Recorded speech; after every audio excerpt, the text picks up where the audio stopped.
Hello everyone, स्वागत है आप सबका इंग्लिश वोरस पर। तो आज हम पढ़ेंगे एक शानदार इंटरेस्टिंग स्टोरी, और इस स्टोरी को हम लोग वर्ड बाय वर्ड मीनिंग समझते हुए सारे टेंसेस समझेंगे और सेंटेंसेस के स्ट्रक्चर समझेंगे। तो अंत तक बने रहेगा, अच्छा लगे ज़रूर सब्सक्राइब कर लीजिएगा। चलिए स्टार्ट करते हैं। The lion and the mouse, इसका मतलब है द डेफिनेट आर्टिकल किसी भी वेल डिफाइंड चीज़ों के लिए लगता है, तो यहाँ लॉयन के लिए लगा है। लॉयन मतलब होता है शेर, एंड और द फिर से डेफिनेट आर्टिकल यहाँ माउस के लिए लगा है, तो माउस मतलब होता है चूहा। देखिए स्टोरी बहुत बेसिक है, लेकिन आपको मेनली सीखना है इंग्लिश, तो इस तरीके से इंग्लिश सीखना बहुत आसान हो जाएगा।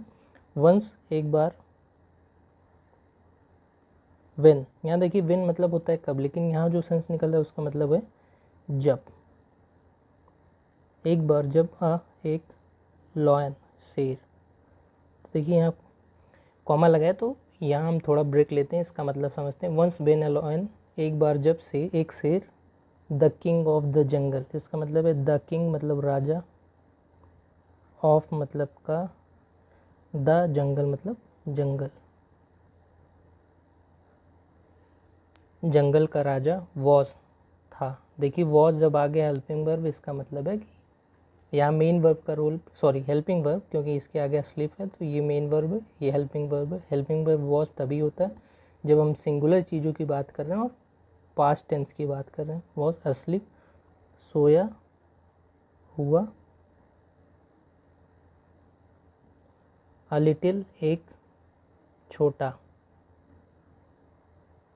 माउस मतलब चूहा, बिगेन मतलब शुरू किया। ये देखिए बेगिन का पास्ट फॉर्म है बिगेन। रनिंग मतलब दौड़ना, दौड़ना या चलना। अप एंड डाउन, ऊपर नीचे।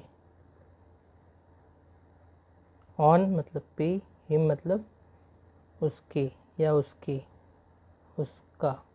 यहाँ देखिए हिम जो यूज़ हुआ ये पर्सनल प्रोनाउन का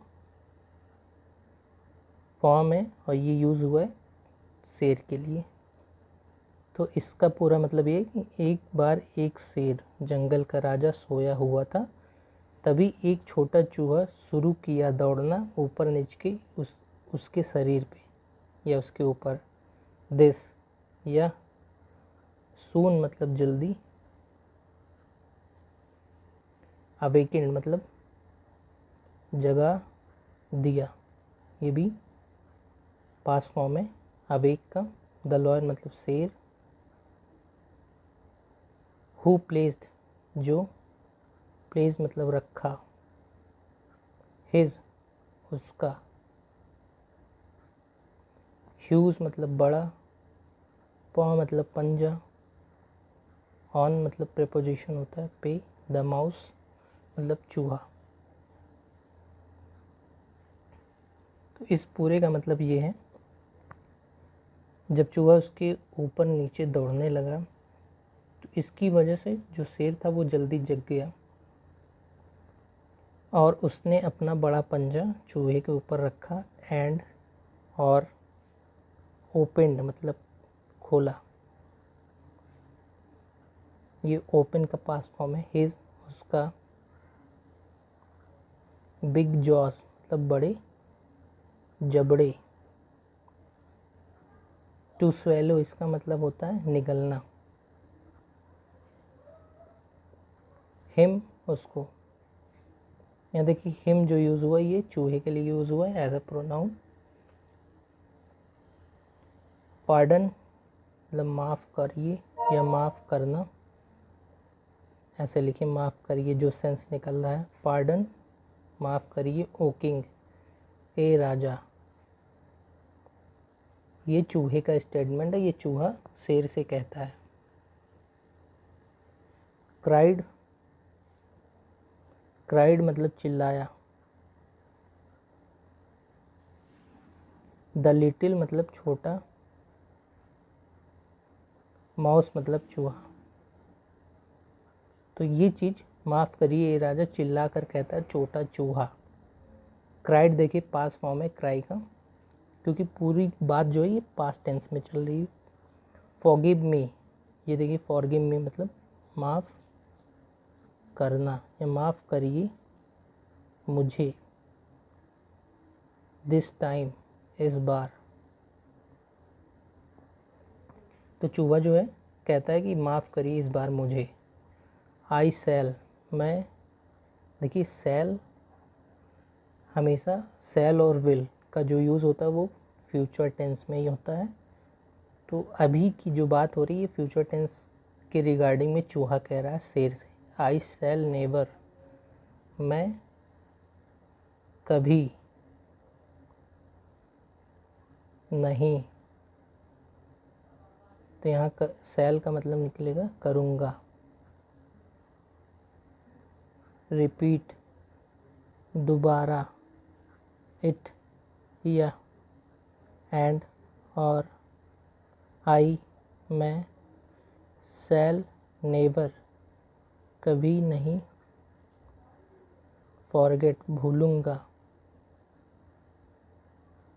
योर, आपका, क्योंकि चूहा बहुत छोटा है इसलिए उसका आपका हम लिख देते हैं काइंडनेस, दयालुता।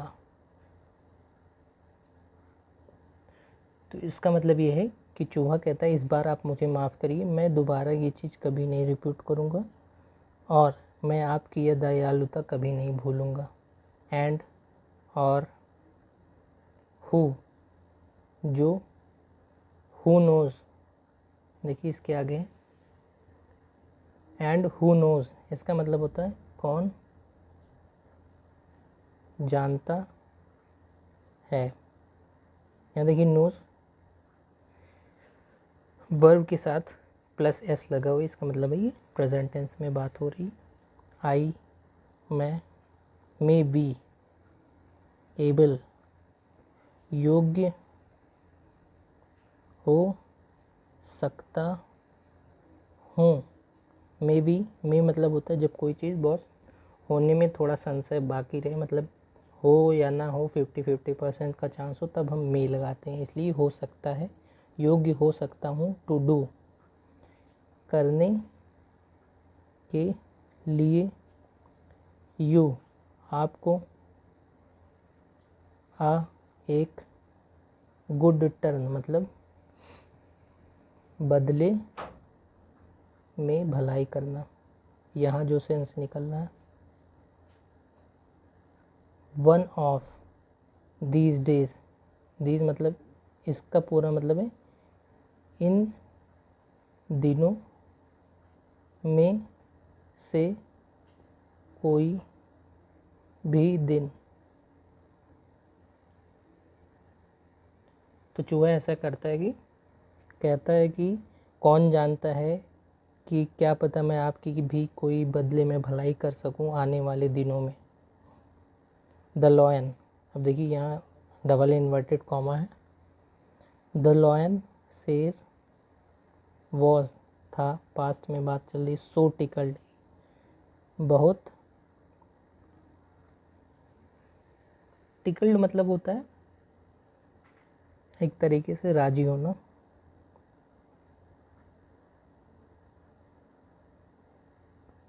या सो टिकल्ड का यहाँ जो सेंस निकल रहा है कि थोड़ा एक तरीके से अचंभित होना, कि सुनकर कि यहाँ जैसे चूहा भी आपकी मदद कर सकता है लेकिन आप थोड़ा फेवर दिखाते हैं उसके तरफ, तब ये सेंस यूज़ होता है टिकल्ड का।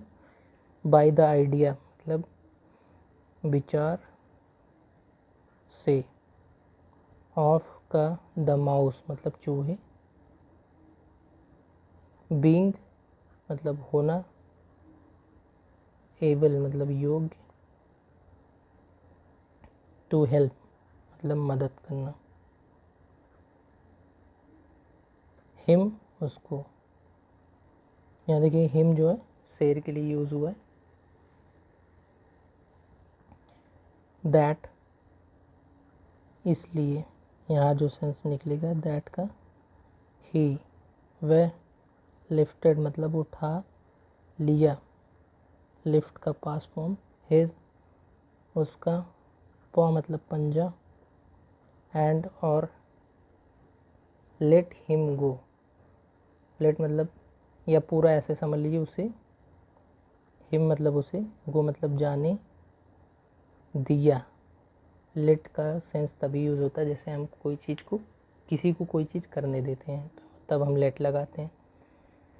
तो शेर जो है इस चीज़ से बहुत आश्चर्यचकित था कि चूहा भी हमारी मदद कर सकता है, और ये सोचकर उसने अपना पंजा उठा लिया और उसे जाने दिया। सम टाइम कुछ समय, लेटर मतलब बाद,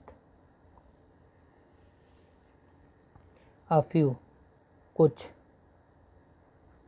देखिए यहाँ फ्यू मतलब फ्यू तब लगता है जैसे कोई चीज़ बहुत नगण्य मात्रा में हो, और जब आ फ्यू लग जाता है तो कोई चीज़ नगण्य मात्रा में हो लेकिन उसको पहचाना जा सके, काउंटेबल फॉर्म में हो। हंटर्स मतलब शिकारी, शिकारियों।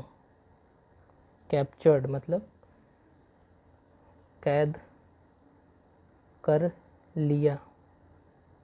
द लॉयन मतलब शेर को। एंड और टाइड हिम बांध दिए, हिम उसको। यहाँ देखिए हिम फिर से शेर के लिए लगा है। टू अ ट्री एक पेड़ से, तो इसका मतलब है कुछ समय बाद कुछ शिकारी आते हैं और शेर को कैद कर लेते हैं और उसको एक पेड़ से बांध देते हैं। आफ्टर, आफ्टर दैट इसका मतलब होता है उसके बाद। दे वेंट वे चले जाते हैं। गो वेंट ये पास फॉर्म है गो का। इन में, इन सर्च ऑफ, तो इसका मतलब होता है कि खोज में। आ एक, वैगन मतलब होता है गाड़ी या कोई डिब्बा, आप समझ सकते हैं डिब्बेदार गाड़ी, या गाड़ी केवल ऐसे समझ सकते हैं। To take him, to take मतलब ले जाना या लेना, यहाँ जो सेंस निकल रहा है वो है ले जाना। हिम उसको, या हिम जो यूज़ हुआ है वो शेर के लिए हुआ। टू द जू मतलब चिड़िया घर, चिड़ियाघर में। टू द जू तक मतलब है चिड़ियाघर में। शॉर्ट स्टोरीज, यहाँ इसका कोई सेंस निकल नहीं रहा तो मैं ऐसे लिख लेते हैं शॉर्टली। इसका मतलब है कुछ क्षण में। शॉर्टली जस्ट देन, इस पूरे का मतलब है कुछ क्षण में, तभी। द लिटिल मतलब छोटा, माउस चूहा। हैपेंड, हैपेंड टू मतलब होना। पास बाई मतलब गुजरा, गुजरना। तो यहाँ देखिए सेंस ये निकल रहा है कि चूहा जो है वो एक मौके से, हैपन टू का मतलब होता है मौके से होना कोई चीज़, गुजरा उधर से। ऑन सीइंग, ऑन मतलब ऑन सीइंग, या ऐसे लिखिए देखने पर। द लॉयंस मतलब शेर का, यहाँ देखिए अपोस्ट्रॉफी एस लगा हुआ है, इसका मतलब होता है का। तो यहाँ जिसके पहले लगा हुआ है, जिसके बाद में लगा हुआ है तो उसी का, तो जैसे शेर का। प्लाइट मतलब होता है दुर्दशा हम कह सकते हैं, या दुख, पीड़ा। कॉमा ही रैन व रैन अप, यहाँ देखिए रन का पास फॉर्म रैन अप, इसका मतलब ये एक फ्रेजल वर्ब बन गया दोनों को जोड़कर। तो ये देखिए वर्ब है, ये प्रपोजिशन, दोनों मिलकर एक फ्रेजल वर्ब बनाते हैं और मीनिंग कुछ अलग निकलती है। दौड़ा। टू हेल्प मतलब मदद करने, अरे सॉरी, टू हिम, इसका मतलब है उसकी तरफ। एंड और गार, नॉड अवे, नॉड अवे इसका मतलब होता है कुतर, कुतर देना, कोई जाली वगैरह जो अभी आगे आएगा। द रोप्स मतलब होता है रस्सियाँ। दैट जो बाउंड हिम बांधी थी उसे। बाइंड का पास फॉर्म बाउंड, हिम शेर के लिए यूज़ हुआ है। तो इसका मतलब है वह जब शेर की दुर्दशा देखा तो वो उसकी तरफ दौड़ा और उसने कुतर दिया रस्सियों को जो उसके बांधी हुई थी, शेर को बांधी हुई थी। The king of jungle, the king मतलब राजा, ऑफ का द जंगल मतलब जंगल, तो इसको ऐसे समझ लीजिए जंगल का राजा। अब वो शेर कहता है, सॉरी चूहा कहता है, चूहे का स्टेटमेंट है डबल इन्वर्टेड कॉमा में वॉज मतलब क्या। तो देखिए एक चीज़ आपको हम पहले बता दें, जैसे कोई इंग्लिश के सेंटेंस में इंट्रोगेटिव सेंटेंस होता है, मतलब प्रश्नवाचक वाक्य होता है, तो वो हमेशा हेल्पिंग वर्ब से शुरू होता है और बात पास्ट की हो रही है, तो इसलिए वॉज लगा हेल्पिंग वर्ब। वॉज आई, मैं नहीं था। राइट मतलब सही।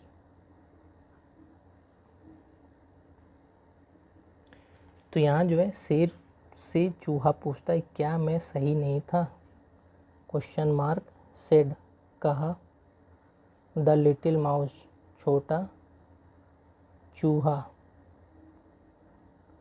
Comma very happy to help the lion बहुत खुश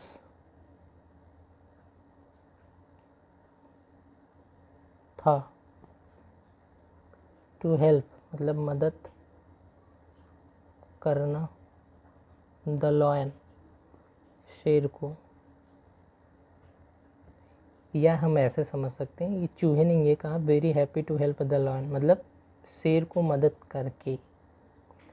अब इसमें देखिए हम लास्ट में एक लाइन पढ़ते हैं, मोरल मतलब शिक्षा।